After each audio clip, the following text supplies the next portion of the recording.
that I like to do is usually get rid of the bottom inch or inch and a half of the feather. That part of the feather is usually too soft to write with. And whenever I'm cutting away at that, whenever I'm taking these bigger cuts, I usually use the thicker part of the blade down below. Excuse the scribe thumb. That's a telltale sign of a scribe. Ink all over his hands.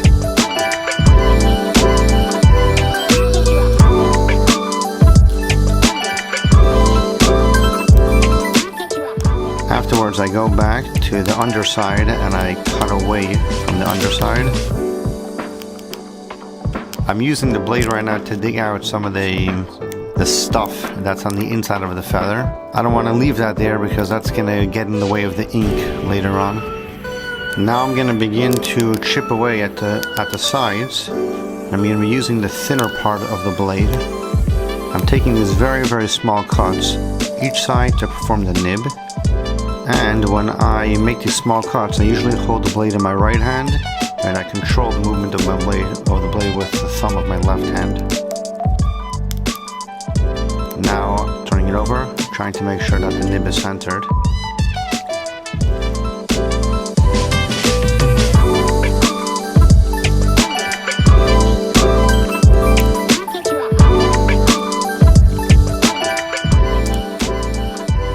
Now with the thin part of the blade, I'm going back to continue to work on the nib, trying to ensure that it's centered.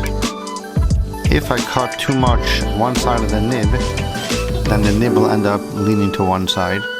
So I'm constantly going back and forth to make sure that the nib ends up being in the center. Now I'm cutting away at the underside of the feather. This is going to provide a place for the ink to hang out.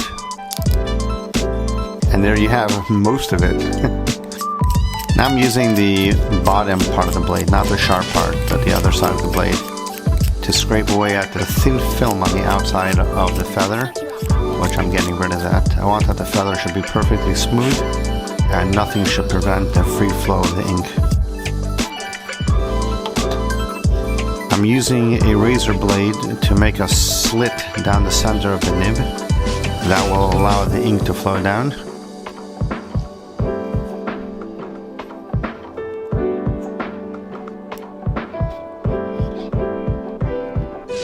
Make a cut with the thick part of the blade.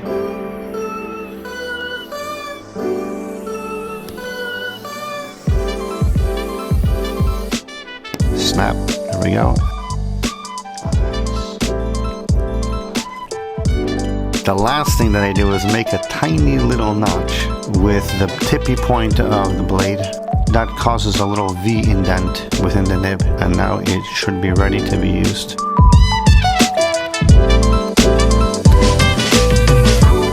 Here is the moment of truth. Dipping the colomus, dipping the quill into the ink.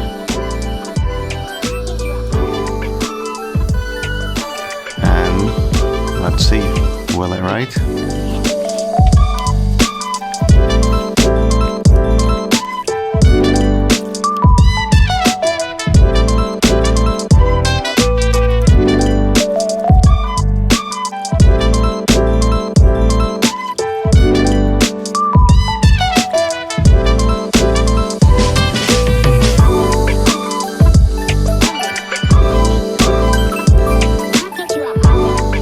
So there you have it.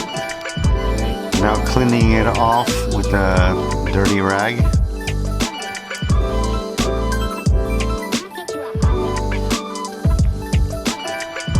And it looks like I am done.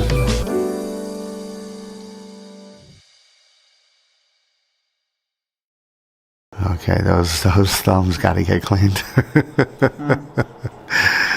Okay, I'll provide fodder in the comments.